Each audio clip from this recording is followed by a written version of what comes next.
We can't accomplish our dreams. No doors have opened. Or we took the fertility treatments. We can't have a baby. Or our child will never get back on course. We'll never meet the right person. All the facts say it's not going to happen. But what we can't see is what God is doing behind the scenes. We don't know what He's already lined up. We look at things in the natural, but God is supernatural.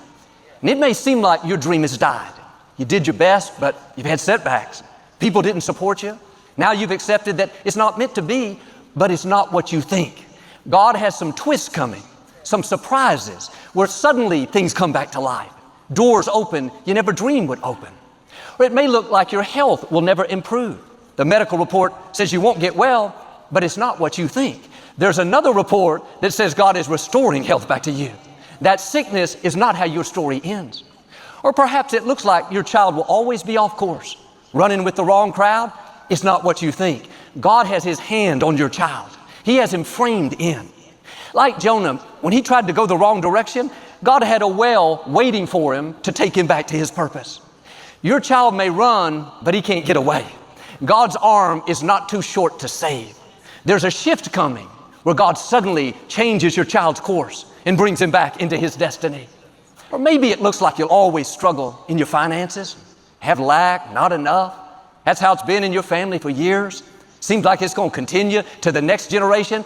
No, it's not what you think. Abundance is coming. Overflow is coming. God is going to give you the power to get wealth. What you touch will prosper and succeed. You're the difference maker. You're the one to break the generational limitation and to start a generational blessing. Now, don't be discouraged by what's not happening, by what looks impossible. The dream seems dead. Part of faith is believing when there's no evidence, trusting when all the circumstances say there's no chance. The Scripture says the things that are seen are temporary, but the things that are unseen are eternal. What you can see, the dream that looks dead, the relationship that's too far gone, the addiction that's never going to change, those things are not permanent. One translation says they are subject to change. What God promised you is still on the way, but the enemy will work overtime telling you all the reasons it's not going to happen. It's too late. You're too old. You would have met somebody by now. Your health would have improved a little bit. Don't believe those lies. Faith is the substance of things hoped for, the evidence of things not seen. God is going to do things in your life where there's no evidence, no sign of it happening. All the facts say the dream will never come to pass. The evidence says you're not going to get well, never meet the right person. Don't be moved by what you see. It's not what you think. God is working in ways you can't perceive. He's doing things behind the scenes that are going to defy the odds. His ways are higher and better than our ways. And if you can see it, it doesn't take faith. Faith kicks in when there's no evidence. If you'll keep believing, keep trusting, God will do things you never saw coming, things that exceed your expectations, that leave you in amazement of His goodness. This is what happened with Jacob.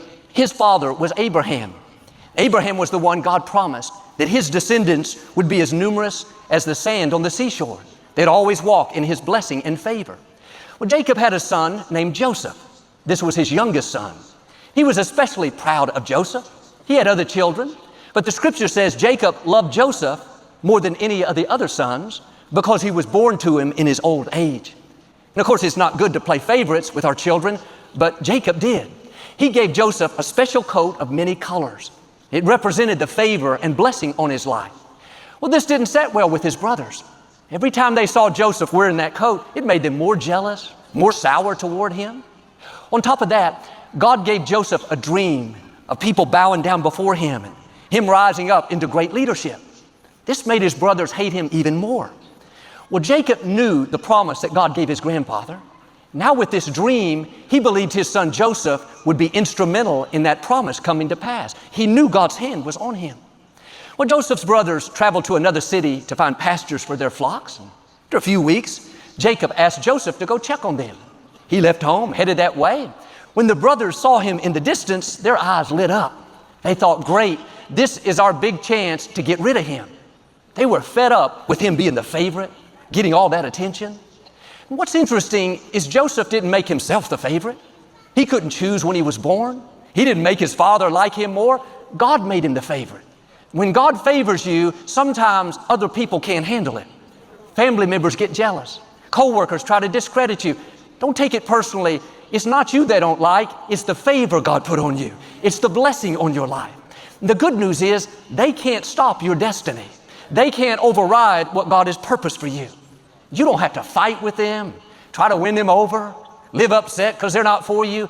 Just run your race, focus on what God's called you to do, and He will take care of the jealous, critical, negative people that try to push you down. When Joseph arrived, the first thing his brothers did was to take his coat of many colors off. They thought they were taking his favor. But the favor is not on what you have, the favor is on you. And people may take your coat, so to speak, but they can't take your favor. They threw Joseph into a pit. They were going to leave him there to die, and they saw a caravan of Ishmaelites coming. Instead, they sold him as a slave into Egypt.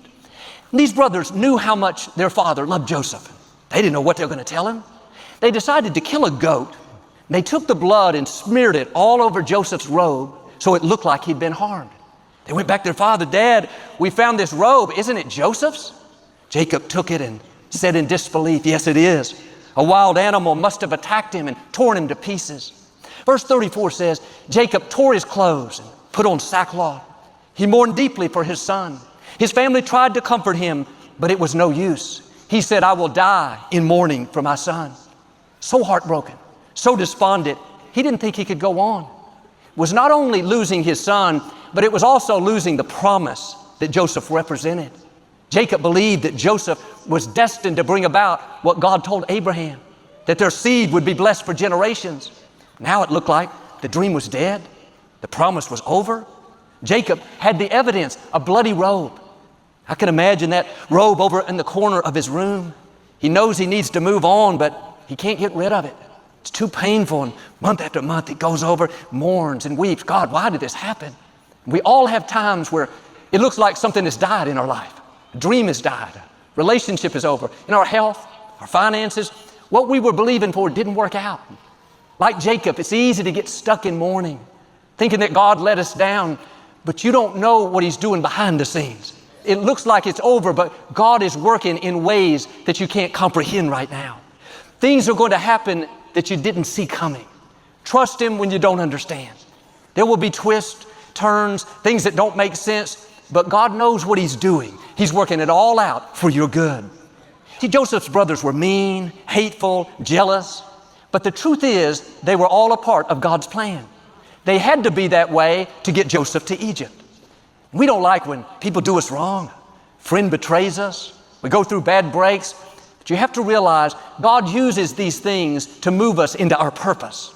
Not just the good breaks, not just the coat of many colors. We love the favor, the open doors, but God also uses closed doors, disappointments, people that walk away. It's all serving His plan. In those difficult times, it's tempting to get stuck. Like Jacob in mourning, thinking the dream is dead, the promise is over, and we have the evidence, the bloody robe, but it's not over until God says it's over. Joseph was a slave in a foreign land, didn't speak the language, held against his will, lied about, put in prison, overlooked, but he kept being his best year after year, doing the right thing in a difficult situation. And God will always give you the grace for every place that He takes you. You have the power to shine in every season that you find yourself in. It may be winter now, gloomy, gone through loss. God has equipped you with the strength, the courage, the determination to not just drag through it, but to excel in it. You have to know your steps are being ordered in the good times and in the tough times. That God is with you when you're wearing that coat of many colors, and He's with you when you find yourself in a pit, betrayed, lonely. 22 years had passed, and by now Jacob had accepted that his son was gone. The dream had died, wasn't going to happen. There was a great famine in the land. Jacob sent his other sons, the ones that threw Joseph into a pit, to Egypt to try to buy food. If not, they couldn't survive. These brothers showed up at the palace. What they didn't know was their brother Joseph was now the prime minister of Egypt and in charge of all the food supply. They thought they were getting rid of him, but in fact, God was using them to move Joseph into his purpose. And those people that tried to push you down, discredit you, leave you out, don't be bitter toward them. God uses everything. Some of them, you don't like what happened, but you couldn't become who you were created to be without them. They thought they threw you into a pit, but really they threw you into your destiny. God used them to position you for the greater things He has in store. When these brothers finally realized it was Joseph, they nearly passed out. They bowed down low before him. Years earlier, Joseph was down in the pit and the brothers were up. Now Joseph was up and the brothers were down. Keep doing the right thing and the tables will turn. You will see the plan of God unfold in your life. Vindication, promotion, influence that could have never happened without all the stops along the way. Joseph gave them food and he said in verse 9, "Hurry home and tell our father that God has made me the master of all of Egypt. Have him come here with all the family and the flocks and herds, and you will live by me in the best land, and I will take care of you." The brothers headed back home. You can imagine the excitement and what was going through their mind. The scripture says, when the jubilant brothers arrived at Jacob's home, they shouted, "Joseph is alive." And in fact, he's the ruler over all of Egypt. Jacob had been in mourning for 22 years, discouraged over a dream that died, thinking the promise would never come to pass. All that time, God was working behind the scenes. Things were happening that he couldn't comprehend. He had the bloody robe. He had the evidence that his son had been killed, but it's not what he thought. His dream was still alive.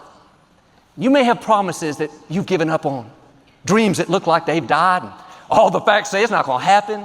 It's too late. The problem too big. You missed your chance. Can I encourage you? Your dream is still alive. What God starts, He's going to finish.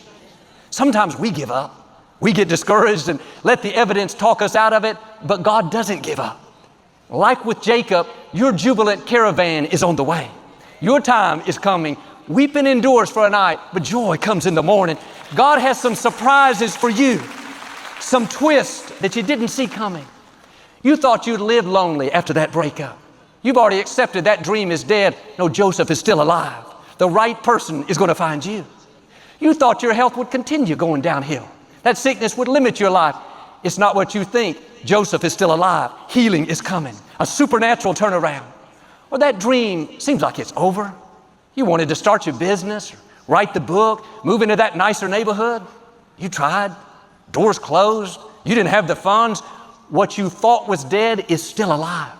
God is about to do a new thing, unexpected, uncommon. You didn't see it coming. A surprise.